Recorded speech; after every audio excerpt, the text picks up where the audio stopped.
merci de me retrouver pour cette vidéo concernant les signes et ascendants taureaux pour le mois de novembre 2016. Donc je vais d'abord vous parler des planètes lentes, puis ensuite des plus rapides. Donc la plus lente, c'est Pluton.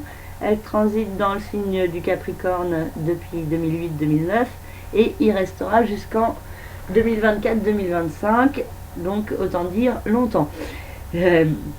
Pour l'instant, Pluton se trouve au milieu du signe du Capricorne et donc touche particulièrement le deuxième décan du signe du Taureau. Et cela peut porter certains taureaux vers une régénération profonde vis-à-vis de leur statut administratif,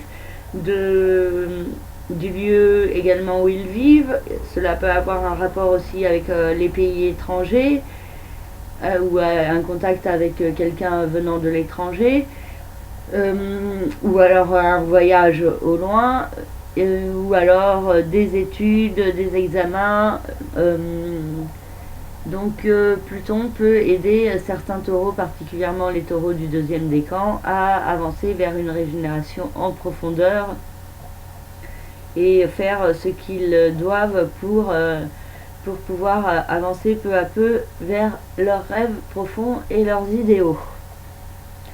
Ensuite, nous avons Neptune qui transite dans le signe des Poissons et qui peut créer pas mal de confusion, de flou et d'incertitude au niveau de la vie sociale. Les amis, les contacts peuvent être des fois difficiles. Parfois vous pourriez avoir du mal à comprendre ce que veulent certains. Vous pourriez aussi des fois manquer de méfiance, être trop confiant et cela peut vous porter parfois préjudice, mais aussi vous pourriez faire de belles rencontres vous permettant d'aller de l'avant, particulièrement au niveau spirituel, et donc de mieux avancer vers un certain développement intérieur et gagner en épanouissement et en harmonie.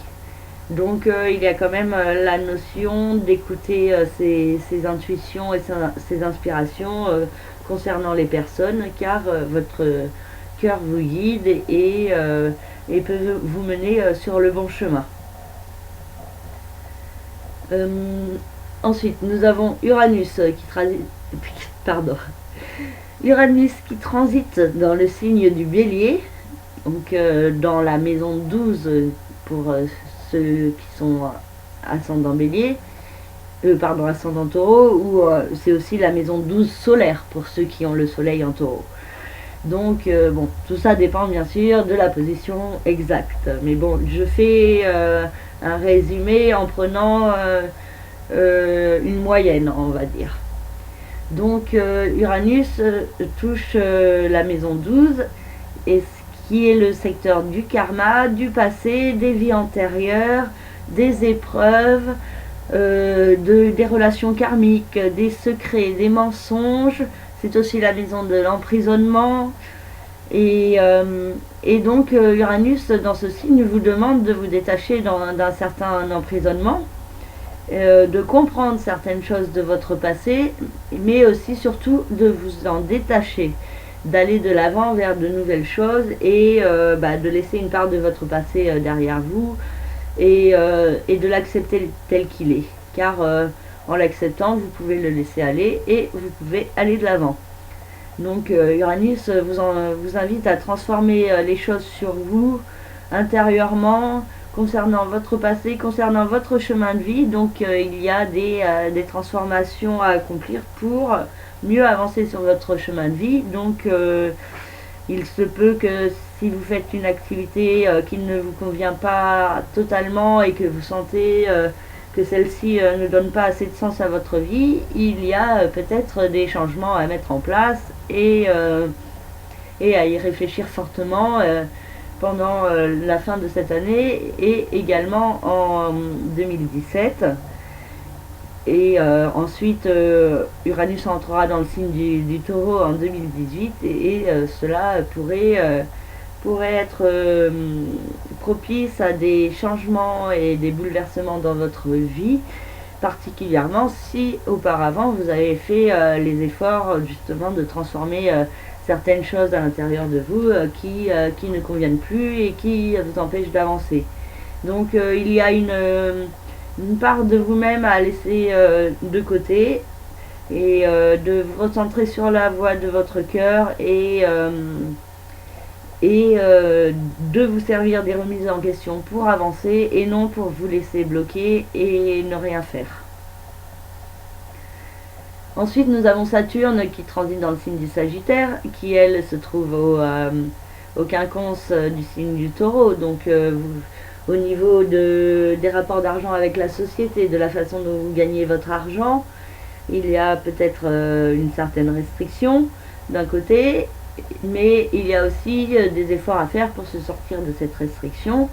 Donc la restriction peut venir aussi de gagner son argent par une activité qui ne vous convient pas vraiment en profondeur. Donc vous pourriez réfléchir à comment agir pour gagner de l'argent, mais en vous épanouissant, donc en vous épanouissant dans votre vie professionnelle et financière. Donc il est important d'être cohérent avec soi-même et honnête sur ce qu'on veut. Après, Saturne se trouve au quinconce du signe du Taureau, particulièrement le deuxième décan.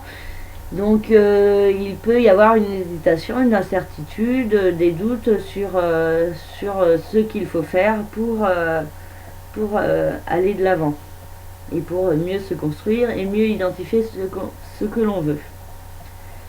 Alors, après Saturne, nous avons Jupiter qui se trouve dans le signe de la Balance, qui lui aussi se trouve au quinconce du signe du Taureau.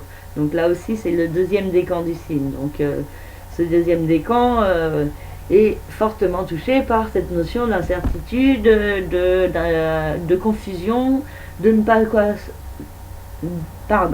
pas savoir quoi faire dans sa vie quotidienne.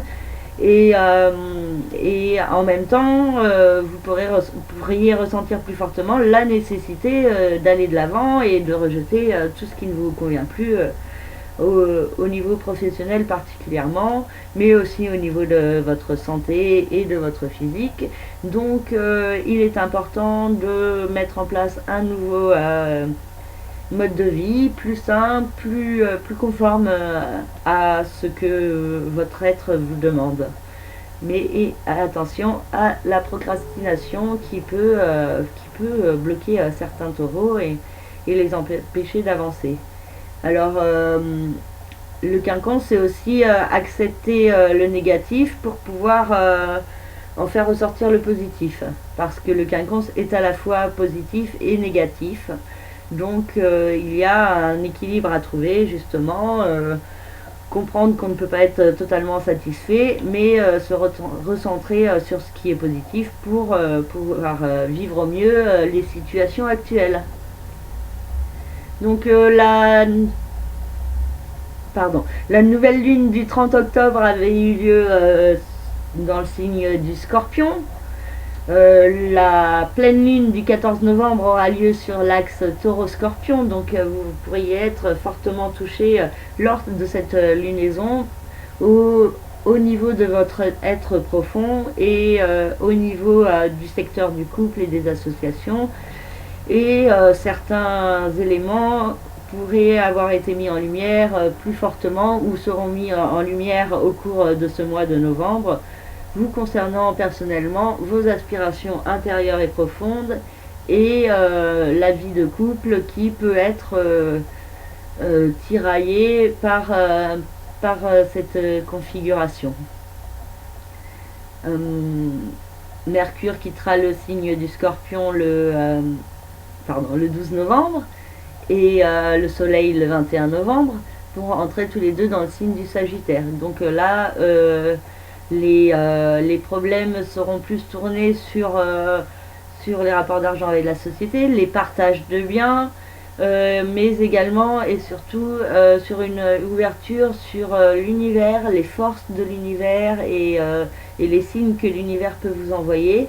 Donc La fin du mois de novembre pourrait être une période plus propice à vous ouvrir aux forces cosmiques et à éveiller votre conscience aux événements qui se passent dans votre vie.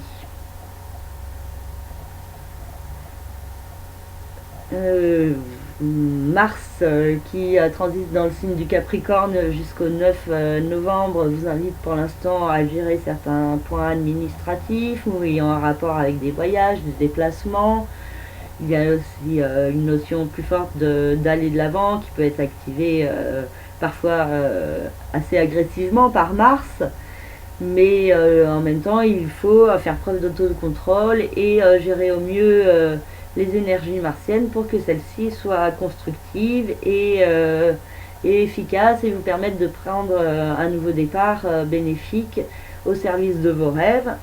Mars qui rentrera le 9 novembre dans le signe du Verseau pourrait vous permettre justement de vous recentrer sur vos aspirations, votre idée de la réussite et ce pourrait être une période assez active et dynamique concernant votre vie professionnelle et donc il vous faudra justement être dans l'action au niveau professionnel particulièrement, même si cela peut être un peu tendu intérieurement. Donc attention à ne pas être trop agressif, irritable ou tendu et d'essayer de maintenir une certaine harmonie intérieure. La nouvelle lune du 29 novembre aura lieu sur l'axe Gémeaux-Sagittaire, donc ce sera plus au niveau des... oui, je me suis trompée encore. C'est la nouvelle lune aura lieu dans le signe du Sagittaire tout court. Parce que la nouvelle lune, le soleil et la lune sont dans le même signe. Donc c'est la pleine lune après qui aura lieu sur l'axe Gémeaux-Sagittaire. Donc la prochaine lunaison de fin novembre sera plus tournée sur l'univers financier et sur vos biens matériels et sur une certaine idée du confort quotidien. Et donc cela pourrait mettre en lumière certains points à éclaircir pour vous montrer, pour élaborer peut-être certains nouveaux projets au niveau professionnel ou financier ou immobilier. Voilà, j'ai fini cette analyse, j'espère qu'elle vous convient. N'hésitez pas à me contacter par le biais de mon site internet lacerisecosmique.jimdo.com. Dans la rubrique service, vous avez les différentes analyses que je propose. Donc je vous remercie de votre écoute, je vous souhaite un beau mois de novembre et je vous dis à très bientôt. Merci, au revoir.